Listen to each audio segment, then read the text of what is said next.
All right, moving on now. Time for some lights, camera, McCarthy. Kevin joining us live from Hollywood. How's LA treating you, Kev? Hey, good morning or afternoon to you, Homa. It's going great. It is. The weather here is absolutely incredible, of course, and I've been. Rub it in. No, I've been back and forth between here and New York this week, so I got a taste of the East Coast heat and a taste of the West Coast heat as well. But yeah, there's two films we're going to discuss today. The first one is the big one in theaters this weekend is F1, the movie. This is directed by Joseph Kosinski, who also directed Top Gun Maverick. One of the themes of this film, in terms of Brad Pitt's character, is about legacy. So I wanted to speak to him about the idea of legacy and what that means to him as an actor. Also, he's joined in the interview by the incredible Javier Bardem, who I really, really loved chatting with. It was a really great combination to talk to both legendary actors at the same time. Take a look. This film has a lot to do with legacy.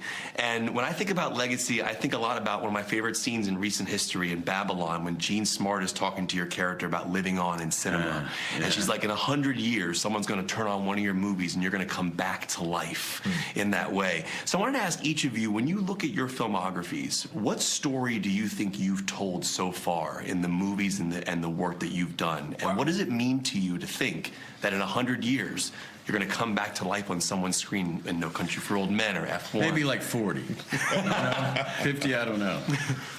100 years. I don't recommend anybody see anything that I've done in the next 100 years. Don't waste your time. Just read a good book. But what does it mean? What do you hope your story is from your filmography?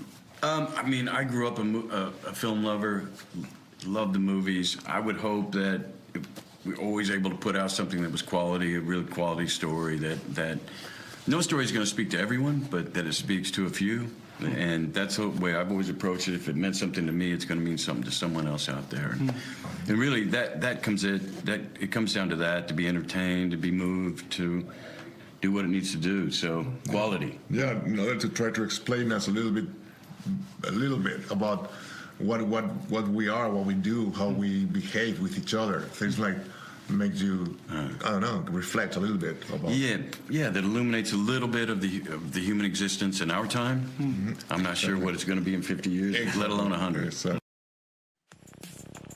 All right, F1, the movie is now currently in theaters. Another big movie this summer is The Old Guard 2, which is opening up on Netflix starting July 2nd. I've never had the opportunity to interview Uma Thurman, and this was such an honor because I've always wanted to chat with her because I grew up on Pulp Fiction and Kill Bill. But The Old Guard 2, which I think we have some trailer for, is a sequel to the first Old Guard film, which was a huge success on Netflix, the idea being these immortal superheroes.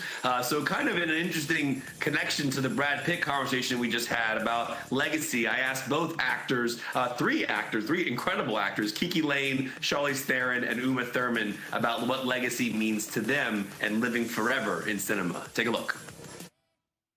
I love this idea of living forever and this idea of like nothing that ever lives forever. And to me, I feel like what you do for work does live forever in a way. You live forever immortalized in cinema.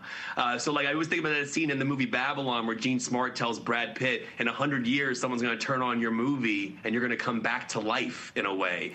What does that mean to you to be immortalized in cinema in a way that once we're gone, people can still bring you back to life in a way through movies? I'll start with you, Uma. Oh, boy. I mean, a life in pictures, right? And you keep on living through them. I love what I do, and the fact that some things people continue to enjoy, it is extremely gratifying because, you know, I can't go back in time, but time can carry on. So it's wonderful. I mean, I guess it's a blessing. Yeah. Charlize, for you, what does that mean to you that like your work will live on? It is. I mean, I wonder how many of us really actually think about it. I don't think we do, right? And now that you bring it up, it's like now it's such a nice way. In such a nice way, yeah.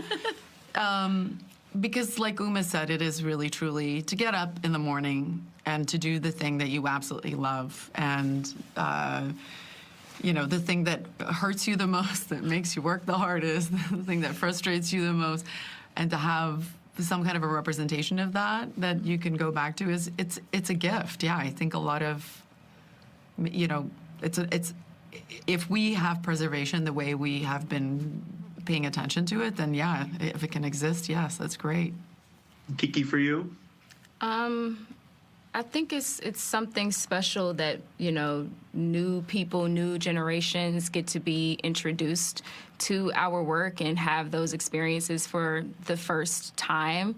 You know, what it might be like for someone watching Kill Bill for the first time, or Monster or Fury Road. Like, it's kind of cool that it continues to be new for some people. I think that's something that's special about that. I love hearing those answers. The Old Guard 2 is streaming on Netflix July 2nd, and it really was a surreal experience. With Uma Thurman in particular, and we're going to have part 2 next week. We talked a lot about her filmography and Pulp Fiction and the famous Pulp Fiction poster that we all know from the cover of that movie. But I have, you know, a Pulp Fiction tattoo. I have a Kill Bill tattoo. So to be able to interview her and talk about that was remarkable. So The Old Guard 2 is on Netflix July 2nd. Kev, I'm like secondhand starstruck. Brad Pitt, Charlize Theron. I mean, wow, A-list, top of the top, creme de la creme. Thank you. Good to see you as always. Hey, that is exactly what I strive to bring to Fox 5 and Good Day DC and DMV Zone. So we'll keep doing it. I'm talking to the cast of Superman soon, so we'll have that coming up as well. You always bring it, and we love it. Thanks, Kev.